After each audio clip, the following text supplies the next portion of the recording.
Welcome my dear students, एक बार फिर से आप सभी का मेरे यूट्यूब चैनल पर स्वागत है। पिछले वीडियो में हमने देखा था कि पार्टिकल्स का क्लोज पैकिंग 3 डायमेंशनल स्ट्रक्चर कैसे होता है। आखिर में पार्टिकल कैसे एक दूसरे से जुड़ करके 3D क्लोज पैकिंग स्ट्रक्चर बनाते हैं, और वहाँ पर हमने hexagonal close packing, HCP, CCP, crystal close packing, ये सारी चीज़ें देखी थी। आज का जो वीडियो है वो है वाइड्स और इंटरस्टिक्स के ऊपर। वाइड्स क्या होते हैं या फिर इंटरस्टिक्स क्या होते हैं, हम यही देखने जा रहे हैं। वैसे जनरली आपको इतना समझ में तो आता ही होगा कि अगर दो स्फेयर्स, अगर दो गोले एक दूसरे से टच कराए जाएं तो बीच में थोड़ा सा स्पेस बच जाता है। कि मेरे कहने का मतलब ये है कि जैसे सपोज करिए कि मेरे पास ये एक स्फेयर है और ये एक दूसरे स्फेयर से टच करता है, ऐसे टच करता है, तो इन दोनों के बीच हमें गैप नहीं देखने को मिलता है। लेकिन अगर हम जैसे एक तीसरा स्फेयर इनसे कॉन्टैक्ट में लाते हैं तो हमें देखने को मिलता है कि बीच में यहाँ पर एक वैकेंट स्पेस क्रिएट हो जाता है। एक वैकेंट स्पेस जो यहाँ पे हम लोग को दिख रहा है। अगर दो स्फेयर टच किया था तो नहीं हुआ, लेकिन जैसे तीसरा स्फेयर टच किया हमें एक वैकेंट स्पेस देखने को मिला। ठीक है, तो अगर हम ऐसे ढेर सारे स्फेयर्स एक दूसरे के कांटेक्ट में लाते हैं तो कांटेक्ट में लाने की वजह से उनके बीच में खाली स्थान बन जाते हैं, जिन्हें हम वाइड्स कहते हैं। इन्हें क्या कहते हैं? वाइड्स। इन्हें हम कहते हैं वाइड्स कहते हैं। और ये वाइड्स कई टाइप्स के होते हैं। यहाँ पर हम लोग दो वाइड्स के साथ डील करेंगे, पहला टेट्राहेड्रल वाइड्स और दूसरा ऑक्टाहेड्रल वाइड। तो यहाँ पे सबसे पहले हमें जानना होगा कि टेट्राहेड्रल वाइड्स क्या होता है। टेट्राहेड्रल वाइड्स, वाइड्स का मतलब क्या समझा आपने कि जब स्फेयर एक दूसरे से टच करते हैं तो उनके बीच में जो खाली जगह बचता है उसे क्या कहते हैं? वाइड कहते हैं। अब टेट्राहेड्रल वाइड क्या है, जैसे कि जनरली जानो टेट्राहेड्रल के बारे में तो आपको पता ही होगा कि टेट्राहेड्रल बनाने के लिए हमें 4 पार्टिकल्स की आवश्यकता होती है, 4 एटम्स की या फिर 4 पार्टिकल्स की या फिर 4 डॉट्स की आवश्यकता होती है। तो जनरली देखो टेट्राहेड्रल वाइड्स कैसे बनेगा। सपोज करते हैं कि हमारे पास 3 स्फेयर है, जैसे कि हमारे पास यहाँ पे हम 3 स्फेयर बनाते हैं, पहला स्फेयर, दूसरा स्फेयर और तीसरा स्फेयर।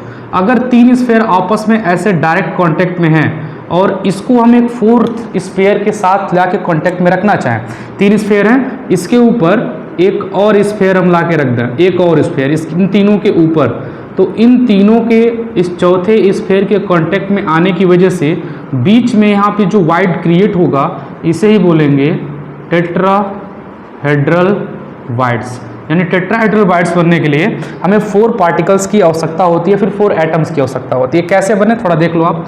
सपोज करें पहला पार्टिकल, ये दूसरा पार्टिकल और ये तीसरा पार्टिकल, इनको तो एकदम क्लोज पैक लेके आए आपस में। इनको अगर हम टच कर दें तो ये कुछ ऐसे दिखेंगे जनरली, ये पहला, ये दूसरा और ये तीसरा, तीनों आपस में ऐसे कांटेक्ट में है। ठीक है, इन तीनों का सेंटर हम मान लेते हैं कि ये इनके सेंटर है और इनके सेंटर को लेकर आपस में हम ऐसे ज्वाइन कर देते हैं। ठीक है, जो 4th नंबर वाला पार्टिकल है इसे हम ऐसे ऊपर अगर कंसीडर करें, इसका सेंटर ये माने, इसके सेंटर को अगर हम आपस में ऐसे मिलाते हैं तो मिलाने से हमें एक टेट्राहेड्रल स्ट्रक्चर मिलता है।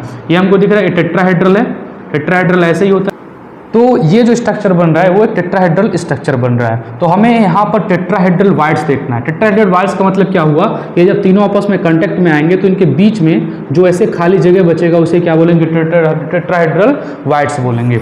अब टेट्राहेड्रल वाइड कैसे क्या होता है, सपोज करो कि हमारे पास ये ट्रायंगल ऐसे बना इन तीनों का, ठीक है, और ये जो तीनों का ट्रायंगल है इस 4th वाले के साथ जब कांटेक्ट में आएगा तो बीच में यहाँ पर एक वाइड क्रिएट हो जाएगा और इसे क्या बोलेंगे? टेट्राहेड्रल वाइड बोलेंगे। टेट्राहेड्रल वाइड के लिए एक फार्मूला होता है, number of tetrahedral wide equal number of tetrahedral wide equal होता है 2n। ये फार्मूला होता है number of tetrahedral wide equal 2n। जो n होता है ये नंबर ऑफ पॉइंट्स है, नंबर ऑफ पॉइंट्स, या फिर इसे बोल सकते हो नंबर ऑफ एटम्स। ठीक है, या फिर स्फेयर भी बोल सकते हैं जिनसे मिलकर के हमारे वाइड्स बने हुए हैं। तो ये फार्मूला बहुत इंपॉर्टेंट है। इस फार्मूले का यूज करके हम कहीं पर भी टेट्राहेड्रल वाइड को आसानी से कैलकुलेट कर सकते हैं। Number of tetrahedral wide equal 2n, जहाँ n जो है नंबर ऑफ पॉइंट्स है या फिर नंबर ऑफ एटम्स है।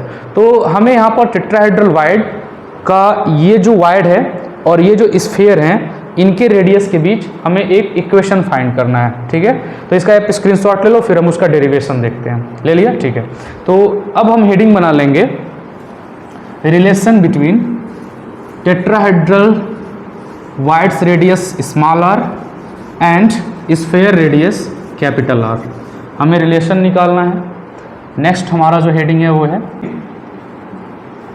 Relation between radius of tetrahedral void, radius of tetrahedral voids and radius of sphere and radius of sphere, और sphere का radius हम यहाँ पे लेंगे कैपिटल आर। टेट्राहेड्रल वाइड वही है जो अभी हमने देखा कि अगर हमारे पास 3 स्फेयर एक दूसरे के डायरेक्ट कांटेक्ट में आते हैं तो इससे 4 नंबर वाला जो स्फेयर कांटेक्ट में आएगा, इनके बीच बनने वाला जो वाइड होगा, खाली स्थान होगा, इसे क्या बोलेंगे? Tetrahedral void. तो टेट्राहेड्रल वाइड का रेडियस हम स्मॉल आर मान रहे हैं, और ये जो स्फेयर्स हैं यानी कि जो एटम्स हैं, इनका जो रेडियस है वो हम मान रहे हैं कैपिटल आर। और इन दोनों को मान करके हमें इनके बीच रिलेशन निकालना है कि आखिर स्मॉल आर कैपिटल आर से कैसे आपस में संबंध होते हैं, बने हुए होते हैं। तो इसके लिए हमें एक फिगर बनाना पड़ेगा। तो सबसे पहले एक फिगर ड्रॉ करते हैं, और यह फिगर जनरली टेट्राहेड्रल वाइड्स का है। और यहाँ पे एक हमने स्फेयर, एक क्यूब बनाया, ऐसे ही एक और क्यूब बनाते हैं जिनको आपस में हम कनेक्ट करते हैं और एक 3D क्यूब बनाते हैं। ठीक है, इसको यहाँ से ज्वाइन कर दिया, इसको यहाँ से कर दिया, इसको यहाँ से, इसको यहाँ से। एक काम करते हैं, टेट्राहेड्रल वाइड बनना है तो 3 एटम्स होने चाहिए। तो पहला जो एटम्स है वो यहाँ पर है, दूसरा जो है वो यहाँ पे है, थर्ड नंबर वाला हमारा यहाँ पे है, और फोर्थ जो है वो जो इसके ऊपर से टच कर रहा है वो ये वाला है। जैसे कि मैंने कहा था ना कि 3 स्फेयर एक दूसरे से कांटेक्ट में करें, 4 वाला इसके ऊपर रख दें, तो ये जो 3 हैं, ये वाले जो दिख रहे हैं, ठीक है, ये जो ट्रायंगल बन रहा है ये वाला, इस ट्रायंगल के बनने की वजह से ये तीनों एक दूसरे से डायरेक्ट कांटेक्ट में है, डायरेक्ट कांटेक्ट में, इसलिए ट्रायंगल बन रहा है, और ये इससे ऐसे कांटेक्ट हैं। तो एक टेट्राहेड्रल स्ट्रक्चर बन रहा है। तो एक काम करते हैं, इसको इरेज कर देते हैं और इनको एक नाम दे देते हैं। इसका नाम दे देते हैं ए, इसका नाम दे देते हैं बी, इस पॉइंट को नाम दे देते हैं सी, इसको नाम दे देते हैं डी, इस पॉइंट को, और यहाँ पे इस पॉइंट को नाम दे देते हैं ई, और इसको नाम दे देते हैं एफ। ठीक है, और एक काम करते हैं, ए को लेकर डी से मिला देते हैं और ए को बी से मिला देते हैं। तो ए को डी से अगर मिलाएंगे तो आप देखो, ये जब चारों एक दूसरे के कांटेक्ट में आएंगे तो बीच में एक वाइड क्रिएट होगा। इस वाइड को हम ऐसे दिखा देते हैं कि सपोज कर लेते हैं कि इस वाइड में एक हमारा स्फेयर आके अटैच हो जाएगा।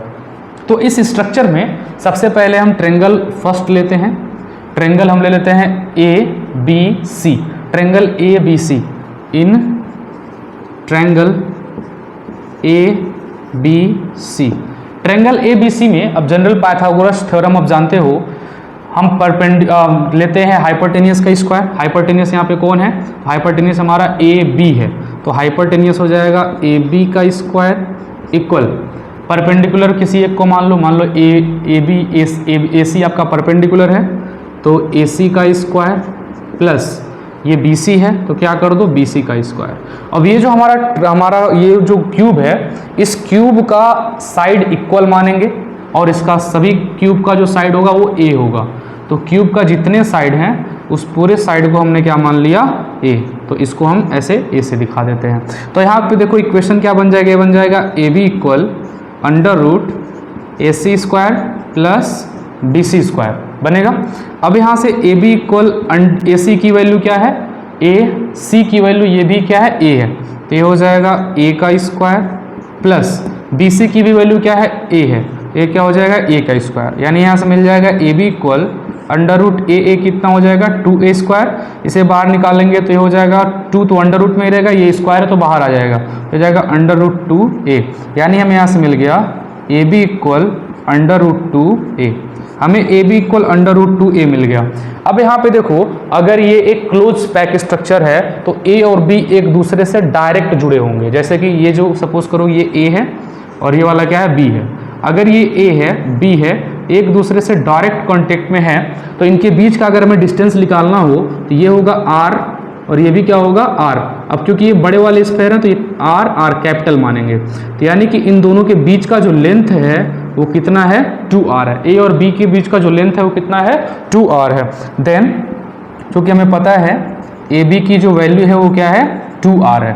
अब जब ए बी की वैल्यू 2r है तो ये 2r इस अंडर रूट 2a के क्या हो जाएगा इक्वल। तो हमें यहाँ से मिल जाएगा अंडर रूट ये हमें मिल जाएगा 2r equal under root 2a। r की वैल्यू अगर यहाँ से निकालनी है तो r की वैल्यू हो जाएगी अंडर रूट 2a बाई 2। इस 2 को ऐसे लिख सकते हैं क्या under root 2 into under root 2। ये जो 2 इसके नीचे आया है इसे 2 बार अंडर रूट 2 लिख सकते हैं, मल्टीप्लाई होगा तो अंडर रूट 2 आएगा, इससे ये कैंसिल। तो हमें यहाँ से मिल गया, यहाँ से हमें मिल जाएगा, इसको ऐसे कर देते हैं, यहाँ से मिल जाएगा r equal 1 upon under root 2 और यहाँ पे क्या मिल जाएगा a। इसे मान लेंगे इक्वेशन नंबर फर्स्ट। यहाँ तक कोई किसी को दिक्कत? एक बार फिर से देख लो आप। मैंने कुछ नहीं किया, हमने यहाँ पे एक ट्रायंगल कंसीडर किया ABC, तो ट्रायंगल ABC। अब जो AB का स्क्वायर है, AB इसका हाइपोटेनियस है, स्क्वायर हो जाएगा AC का स्क्वायर प्लस BC का स्क्वायर। तो AC की वैल्यू 1, BC की वैल्यू 1, तो 1 1 2 a स्क्वायर बाहर निकल गया, अंडर रूट में a बचा। और ये दोनों एक दूसरे से डायरेक्ट कॉन्टेक्ट में, तो इनके बीच का जो डिस्टेंस है वो 2r हो जाएगा, इसलिए AB बराबर 2r, AB बराबर अंडर रूट 2a, तो ये दोनों आपस में क्या हो जाएंगे बराबर। और यहाँ से हमने r की वैल्यू निकाली, capital R equal 1 upon under root 2a। अब ऐसे ही हम एक और ट्रायंगल लेंगे, यहाँ पे लेंगे ABD। अब यहाँ पे लेंगे इन ट्रायंगल ABD। अब यहाँ पे जो ट्रायंगल ABD है इसमें जो हमारा हाइपोटेनियस होगा वो AD होगा, क्योंकि सबसे बड़ा यही है। तो ये हो जाएगा AD का स्क्वायर इक्वल, अब ये AB और हमारा BD AB, तो पहले हम ले लेते हैं AB का स्क्वायर प्लस BD का स्क्वायर। अब यहाँ पे देखो, अगर यहाँ से वैल्यू निकालो तो ये हो जाएगा AD equal under root AB का स्क्वायर प्लस BD का स्क्वायर। AD क्या हो जाएगा, ये अंडर रूट, ये दो स्क्वायर उधर जाएगा तो अंडर रूट बन जाएगा, under root AB square plus BD square. इसको थोड़ा आगे बढ़ाते हैं। जब इसको आगे बढ़ाएंगे तो हमें मिल जाएगा, ठीक है, इसको आगे कर देता हूँ, हमें मिल जाएगा AD equal under root AB की जो वैल्यू हमने निकाला है, AB की जो वैल्यू है वो क्या है, यहाँ पे अंडर रूट 2a है, तो AB की वैल्यू हम रखते हैं अंडर रूट 2a इंटू, इसका स्क्वायर भी है तो इसका स्क्वायर भी कर देते हैं स्क्वायर, प्लस BD की वैल्यू क्या है a, तो ये हो जाएगा a का स्क्वायर, ये हो जाएगा AD इक्वल अंडर रूट 2 का स्क्वायर होगा 2, a का स्क्वायर होगा a, प्लस ये हो जाएगा a स्क्वायर। इसको आगे बढ़ाएंगे तो हमें मिल जाएगा अंडर रूट a 2a यहाँ पर 1a, तो हो जाएगा 3a स्क्वायर इक्वल, इसको जब बाहर निकालेंगे तो 3 का अंडर रूट तो ऐसे ही रहेगा, a बाहर आ जाएगा, तो हो जाएगा अंडर रूट 3a। यानी हमें मिल गया AD equal under root 3a, हमें मिल गया AD equal under root 3a। अब यहाँ पे आप देखो, ये D वाला जो है यहाँ पर भी एक स्फेयर होगा, ये दोनों के बीच में ये हमारे पास वाइड आ रहा है, इसे हम वाइड G मान लेते हैं। तो ये जो वाइड है जो इन दोनों के बीच में आ रहा है, एक इनके आपस में सटा हुआ होगा, आपस में टच हुआ होगा, कहने का मतलब कुछ ऐसा। पहला स्फेयर ये मान लो, ये सपोज करो कि हमारा वाइड से और ये फिर से हमारा स्फेयर है, तो स्फेयर का रेडियस आपको पता है कैपिटल R माना है, इस स्फेयर का रेडियस कैपिटल R है। अगर इसका रेडियस हम स्मॉल r मानते हैं और यहाँ तक का डिस्टेंस निकालते हैं, तो देखो capital R plus small r plus small r plus capital R, यहाँ से यहाँ तक का डिस्टेंस कैपिटल R, यहाँ से यहाँ तक का R, यहाँ से यहाँ तक का R, फिर R, ये हो जाएगा 2R प्लस स्मॉल 2r, दोनों में से 2 कॉमन ले लोगे, ये हो जाएगा r प्लस r। यानी कि जो A और D आपस में डायगोनली आपस में टच है, तो टच है तो A से D के बीच का लेंथ कितना निकला 2r प्लस r। तो क्या हम ऐसे लिख सकते हैं क्या, क्योंकि AD इक्वल हम लिख सकते हैं 2 ब्रैकेट में capital R plus small r, जो r है वो वाइड का रेडियस है, यहाँ पे लिख सकते हैं where small r equal radius of void. अब यहाँ पे इन दोनों, ये दोनों आपस में इक्वल है तो इक्वल कर दो, ये हो जाएगा अंडर रूट 3a, या फिर पहले इसको लिख लेते हैं 2r plus small r equal under root 3a। ये 2 इधर जाएगा तो क्या हो जाएगा r plus small r equal, इसके नीचे 1 बचेगा अंडर रूट 3a बाई 2, और इससे हम मान लेते हैं इक्वेशन नंबर 2। अब देखो इक्वेशन नंबर फर्स्ट ये था, इक्वेशन नंबर सेकंड ये है। अब कुछ नहीं करना है, इक्वेशन सेकंड को इक्वेशन फर्स्ट से डिवाइड कर देना है।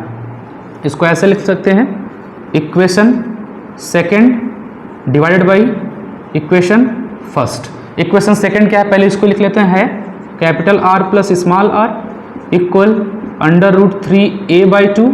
अब देखो इससे डिवाइड कर रहे हैं तो इसके नीचे कौन है r, ये कौन है 1/√2, 1/√2, साथ में कौन है, इनके साथ मल्टीप्लाई है a, तो इसको ऐसे भी लिख सकते हैं a/√2 को चलेगा, ऐसे लिख देते हैं a/√2।